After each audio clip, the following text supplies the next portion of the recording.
సికింద్రాబాద్లోని doctor Narayana college of hotel మేనేజ్మెంట్లో 100% job guarantee 966365 అమ్మా పెళ్ళైన తర్వాత ప్రతి ఆడపిల్ల కోరుకునేది ఏంటి అంటే మెట్టింటికి వెళ్తే అత్త బాగా చూసుకోవాలి. ఎందుకంటే అత్తమ్మతోనే ఎక్కువ ఉంటారు కరెక్ట్. కాబట్టి. కానీ కొందరికి బాగానే ఉంటారు. మనం అందరి గురించి అయితే మాట్లాడుకోవట్లేదు. కొంతమంది అత్తమ్మలు ఉంటారు. వాళ్ళ కూతురునైతే కూతురులాగా చూసుకుంటారు. కోడల్ని ఎప్పటికీ కూతురులా చూసుకోలేరు. వాళ్ళకి ఆ మనసు రాదు కూడా. ఇక్కడ కోడలు ఎంత కష్టపడినా ఏమీ కష్టపడనట్టే, కూతురు అక్కడ ఎంత సుఖపడినా కూతురు కష్టపడుతున్నట్టే ఫీల్ అవుతూ ఉంటుంది. అంతే. ఏమ్మా అమ్మగారింటికి నిన్ను పంపించను కూడా పంపించరంటారు. అసలు ఆ అమ్మాయి అమ్మగారింట్లోనే సగం రోజులన్నీ గడిపేస్తుంది. ఇక్కడ కోడలు అత్తగారింట్లోనే 75% 85% ఉన్నా కూడా ఇది ఎప్పుడు అమ్మగారింటికే పోతుంది. అమ్మగారికి అన్ని దోచిపెడుతుంది. ఇక్కడ ఆపోజిట్ ఉన్నా కూడా అంటే కూతురుకు ఒక న్యాయం, కోడలికి ఒక న్యాయం అంటే అనేది ఎంతవరకు కూతురికి correct? గోరి విరిగింది అనుకోండి, అంబులెన్స్ రావాలి. కోడలకు కాలు ఇరిగిందండి, మూల కూర్చోవాలి. ఏం పర్లేదు, ఏం కాదు, ఫస్ట్ కట్టుకోపోతుంది అంటారు. సో ఇది అంటే ఎప్పటి నుంచో వచ్చిందేనండి ఇది.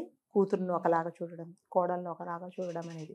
కాకపోతే ఇప్పుడు కొంచెం తగ్గిందండి. అప్పట్లాగా ఓ సతాయించడం అనేది లేదు. కాకపోతే ఇప్పుడు హరాస్మెంట్ చేసేది ఇంకొక రకం. సో దీన్ని మనం ఏమంటారంటే దొంగకు తేలు కుట్టింది అంటారు. సో దొంగకు తేలు కుట్టితే వాడు చెప్పలేడు, గట్టిగా అరిచాడు అనుకోండి దొంగను తంతారు. పోనీ భరిస్తామంటే ఆడికి మంట. సో అలా ఉంటుంది అనమాట ఇప్పుడు అలాంటి పరిస్థితి. కూతురు ఒకవేళ వేరే కాపురం పెడితే ఏం చెప్తారంటే, అత్తగారితో భరించలేక అత్తగారి సతాయిస్తుంది, అందుకని మా అమ్మాయి వేరే కాపురం పెట్టింది అంటారు. అదే కోడలు బయటికి వెళ్ళిపోయిందంటే ఏం చెప్తారంటే, గయ్యాళిది కోడలు బయటికి వెళ్ళిపోయింది అంటారు. ఇద్దరు అమ్మాయిలే, అక్కడ జరిగింది కూడా ఒక అమ్మాయి చేసింది, ఇక్కడ జరిగింది కూడా ఒక. కాకపోతే ఈ తేడా ఏమిటంటే, అమ్మాయి నాకు కూతురు, ఇంకొక అమ్మాయి కోడలు. అదే డిఫరెన్స్. ఒక కోడలను ఒక కూతురుగా చూడాలంటే అత్తగారు చాలా పెద్ద మనసుతో ఉండాలండి. అలా అత్తగారు పెద్ద మనసుతో ఉండాలి. అట్ ది సేమ్ టైం కోడలు కూడా అలాగే ఉండాలి. సో ఎప్పుడైతే ఇదేమిటంటే ఒక రిఫ్లెక్షన్ అనమాట. నేను మంచిగా ఉంటే మీరు కూడా 99.9% మంచిగానే ఉంటారు. మీరు 1% మంచిగా లేరు అనుకుంటే మీకు అర్హత లేదు అని నేను అనుకోవాలి. సో ఇప్పుడు ఏమిటంటే, కోడలు కొడుకు సంతోషంగా ఉంటే చూడలేని అత్తగారులు చాలామంది ఉన్నారనమాట. సో ఇప్పుడు సపోజ్ ఫర్ ఎగ్జాంపుల్, అత్తగారు కూతురింటికి వెళ్ళారండి. అల్లుడు గారు ఏం చేస్తారంటే, వాళ్ళ మదర్ వాళ్ళ మిస్సెస్ వాళ్ళ మదర్ వస్తే, ఒక తల్లి వస్తే సంతోషపడినట్టు పోయి ఎయిర్పోర్ట్కో బస్ స్టాండ్కో లేకపోతే స్టేషన్కో వెళ్ళి తీసుకొని వచ్చి, వాళ్ళు ఉన్నన్ని రోజులు ఒక తల్లి వస్తే సంతోషపడినట్టు వాళ్ళకి అన్ని విధాలుగా చూసి, ఎక్కడెక్కడ ఏదైనా ప్లేసెస్ ఉంటే తిప్పేసి, ఇంట్లో కూతురికి సాయం చేసి, అది నలుగురు మనుషులు ఎక్కువయ్యారని ఎవరికి కూతురికి కూర్చుంటే లేస్తే ఏదో కాస్త పని చేసి, కూరగాయలు కట్ చేసి, లేకపోతే బట్టలు ఉతకడంలో సాయం చేసి, ఇవన్నీ చేసి చాలా బాగా చూసుకుంటారు. తన తల్లిదండ్రులను ఎలా చూసుకుంటారో, తన పేరెంట్స్ వచ్చినప్పుడు ఎలా ఫీల్ అవుతాడో అలా ఫీల్ అయ్యి చాలా సంతోషంగా ఉండి, ఈ తల్లిదండ్రులు ఉబ్బి తబ్బైపోతారు. ఎలాగా, అబ్బా నా కూతురికి ఎంత దేవుళ్ళ అంటే అల్లుడు వచ్చాడు, అస్సలు ఏ బాధ లేదు, మా అమ్మాయిని కాలు కదపకుండా చూసుకుంటున్నాడు, మేము ఎంత అదృష్టవంతులమో, నా కూతురు ఎంత అదృష్టమో అని ఇలా పొంగిపోతారు. అది one side of the coin. Second side of the coin ఏమిటంటే, అదే పరిస్థితి అదే నీ కూతురి తల్లి తండ్రి వచ్చారనుకోండి, మీ అబ్బాయి అలా చేస్తే నేను భరించలేను, నాకు కడుపు నొప్పి వచ్చేస్తుంది. అదేంటి పెళ్ళం కొంగు పట్టుకొని తిరుగుతావు, వాళ్ళ అమ్మ నాన్న నువ్వేమిటి, నువ్వెళ్ళి తీసుకురావడం ఏమిటి, కానీ నీకు ఇదే ట్రీట్మెంట్ నీ కూతురి ఇంట్లో జరిగిందని నువ్వు మర్చిపోతావు. నువ్వెళ్ళి తీసుకొస్తావేంటి, అంతలోపే నీకు అత్తగారు అంత ఇదైపోయారా, వాళ్ళకి వెనక తిరుగుతావేంటి. సో మరి అక్కడ నీకు అదే కదా ట్రీట్మెంట్ జరిగింది. సో ఇక్కడికి వచ్చి ఏం చెప్పుకుంటా, అబ్బా మేము ఎంత అదృష్టవంతులమో, నా కూతురిని మా అల్లుడు కాలు కింద పెట్టకుండా చూసుకుంటున్నాడు, మేము ఉన్నన్ని రోజులు అసలు ఎంత బాగా చూసుకుంటున్నారో, ఒక్క పని చేయదు మా అమ్మాయి, మా అల్లుడు గారు ఆఫీస్ నుంచి రాగానే ఎన్ని పనులు చూస్తాడో, ఇల్లంతా చక్కబెడతాడు, చాలా బాగా చేస్తాడు. అదే ఈవిడ పాపం అదేమిటి కోడలు కూర్చుంటే ఒక గ్లాస్ మంచినీళ్ళు తెచ్చిచ్చింది అనుకోండి, ఏంట్రా నువ్వు ఆడంగి మీద అయిపోయావా, పెళ్ళానికి మంచినీళ్ళు తెచ్చిస్తావా, నీకు ఇంతేనా, ఇక్కడ వేరే ఉంటుందన్నమాట. అదే నీ కూతురు అక్కడ సుఖపడాలి, వేరే ఇంటి నుంచి వచ్చిన నీ కోడలు మాత్రం ఇక్కడ కష్టపడాలి. అదే కదా మరి న్యాయం. అక్కడ ఒక న్యాయం, ఇక్కడనే. సో నువ్వు అక్కడ ఉన్నట్టుగానే అక్కడ నీ కూతురు ఎలా సుఖపడుతుందో, అట్లాగే బయట నుంచి వచ్చిన ఒక అమ్మాయి 22 సంవత్సరాలు తల్లిగారింట్లో ఉండి నీ ఇంటికి వచ్చి తన పేరు మార్చుకొని కదా, నిన్ను మిమ్మల్ని నమ్ముకొని వాళ్ళందరినీ వదిలేసి మీ దగ్గరికి వచ్చినప్పుడు మీరు ఎలా చూడాలి? ఒక కడుపులో పెట్టుకొని చూడాలి కదా.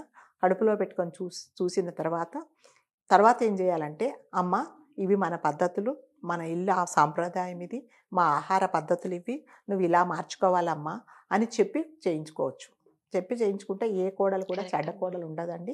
అవునా, మాకు తెలియదు, ఇది మా పద్ధతి ఇది. ఎట్లాగా మీ ఇంటికి మీ ఇంట్లో పద్ధతులు మా ఇంట్లో పద్ధతులు తేడా ఉంటాయి.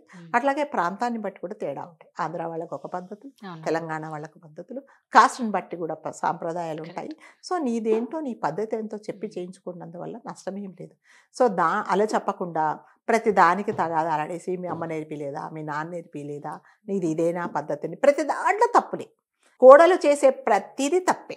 ఆవిడ అత్తగారింటికి వెళ్ళింది అనుకోండి, ఇంక ఈవిడికి ఎక్కడ లేని ప్రాబ్లం వచ్చేస్తుంది అనమాట. అస్సలు ఇంకెప్పుడు వస్తుందా, ఎప్పుడు సాధిస్తామా, అసలు ఇంకా వెళ్ళక ముందే ఇంకా ఈమెకు కాళ్ళ నొప్పులు, తలనొప్పి, జ్వరము అన్నీ వస్తాయి. అదే కూతురు వచ్చింది అనుకోండి, పర్వాలేదు, వెళ్తావు, ఎప్పుడు ఉండేదిగా, మీ అత్తగారు అలాగే ఉంటారు, ఉండు ఇంకా అంచుకుంటావు. అదే కోడలు అక్కడ ఉందనుకోండి, అసలు నువ్వు భరించలేవు. సేమ్ కదా, ఇద్దరు ఆడపిల్లలే, ఇద్దరు కూడా ఒకరు నమ్ముకొని వచ్చిన వాళ్ళే. నీ కూతురు అక్కడ నమ్మి ఆ ఇంటికి ఎలా వెళ్ళిందో అట్లాగే ఒక కోడలు మిమ్మల్ని నమ్మి మీ ఇంటికి వచ్చింది. సో మీరు ఎంత బాగా చూసుకుంటే తను కూడా అంత బాగుంటుంది. హెల్ప్ చేయడంలో కూడా అమ్మ, కూతురు ఇంటికి వస్తే అత్తకు ఆ రోజు మామూలుగా అయితే కూర్చొని చేర్పించుకునే అత్త కూతురు ఇంటికి వచ్చింది అంటే మాత్రం కిచెన్ లో ఆ హడావిడి కానీ కూతురుకి ఏమన్నా ఎంతనో అప్పుడు అసలు కోడల్ని దేకరు, కోడలికి అదే ఇంత బాగలేకపోయినా హెల్ప్ చెయ్యరు. అదే చెప్పాను కదా, కూర్చొని చేర్పించుకుంటారు. కూతురికి గోరు ఎరిగితే అంబులెన్స్ రావాలి గబగబా. అదే కోడలు పాపం కింద పడ్డా ఏం చేసినా పర్లేదు ఇలా తగ్గిపోతుంది, దేనికో పెద్ద రాద్ధాంతం చేస్తున్నావు అని అంటారు అనమాట. సో అలా అని అందరూ లేరండి, కొంతమంది మంచి వాళ్ళు కూడా ఉన్నారు, కోడల్ని ఒక కూతురులాగా చూసుకుంటే వాళ్ళు ఉన్నారు. సో అది వాళ్ళు నిజంగానే నేను ఇందాక ఫ్రెండ్షిప్లో అదృష్టం కొద్దీ అట్లాగే ఒక మంచి ఫ్యామిలీ దొరకడం కూడా చాలా అదృష్టం అండి. కొంతమంది కావాలని విసిగించి సతాయించేసి పోనీ బాధపడలేక బయటికి వెళ్ళిపోతే మళ్ళీ దానికి ఇంకో కథలు చెప్పేసి ఉందామంటే ఉండలేక, వెళ్దామంటే వెళ్ళలేక, సో వీళ్ళ మధ్యలో నలిగిపోయేది ఏమిటంటే కొడుకే. కరెక్ట్. వాళ్ళ అబ్బాయే నలిగిపోతారు, అటు తల్లికి చెప్పలేక, భార్యకి చెప్పలేక, ఏం చేయాలో అర్థం కాక. సో పెళ్ళి ఎందుకు చేసుకున్నాను రా భగవంతుడా అనే స్థితికి వస్తాడనమాట. సో ఎవరైనా సరే, ఏ అత్తగారైనా ఒకనొకప్పుడు ఆవిడ కూడా ఒక ఇంటికి కోడలే కాబట్టి. సో ఇంకొక శాడిజం ఏముంటుందంటే, నేను కాపురానికి వచ్చాడు, మా అత్తగారు నన్ను చాలా ఇబ్బంది పెట్టారు, సో ఇప్పుడు నేను అదంతా మొత్తం తీసుకుంటా. సో అదే చెప్పా కదా, అత్తగారి కోపం దుత్త మీద చూపించినట్టు ఇప్పుడు అది అక్కడవన్నీ జరిగినాయని ఈవిడ మొత్తం రివెంజ్ తీసుకుంటుంది అనమాట. నీకు సుఖపడుతున్నావు, మా అత్తగారితో నన్ను ఇలా చేయించలేదు, అసలు ఆవిడ ముందు నేను కూర్చుండేదాన్నే కాదు, ఆవిడ తిన్నాక నేను తినేదాన్ని, ఇవన్నీ. ఎందుకంటే ఆవిడ అప్పుడు పరిస్థితులు ఏంటి, ఎన్ని సంవత్సరాల కిందటే నువ్వు మాట చెప్తున్నావు. ఇవాళ అత్తగారు తినకుండా మామగారు తినకుండా ఇది వరకు ఉండేదండి. ఒక అమ్మాయి అత్తగారింటి నుంచి పుట్టింటికి వెళ్ళాలంటే ప్రతి ఒక్కరికి చెప్పి వెళ్ళే సాంప్రదాయం అనేది ఉంటుంది. ఇప్పుడు లేదండి, అలా లేదు.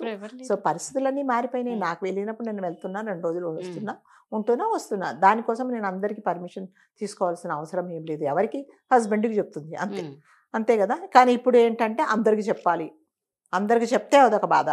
ఇప్పుడు ఏం అవసరం, చెప్పకపోతే చెప్పకుండా పోయింది.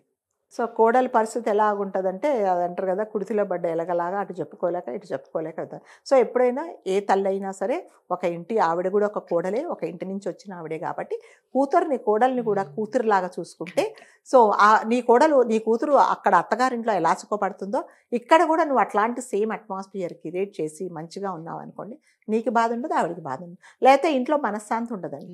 ఎప్పుడైతే కూడా ఇంట్లో మగవాళ్ళు కొట్లాడుకుంటే మనశ్శాంతి ఉంటుంది కొంచెమైనా. అదే లేడీస్ కొట్లాడుకున్నారనుకోండి, అదొక నరకం అనమాట. ఆ నరకాన్ని ఎవరు భరించలేక కొంతమంది బయటికి వెళ్ళిపోతారు, అసలు ఉండరు అనమాట.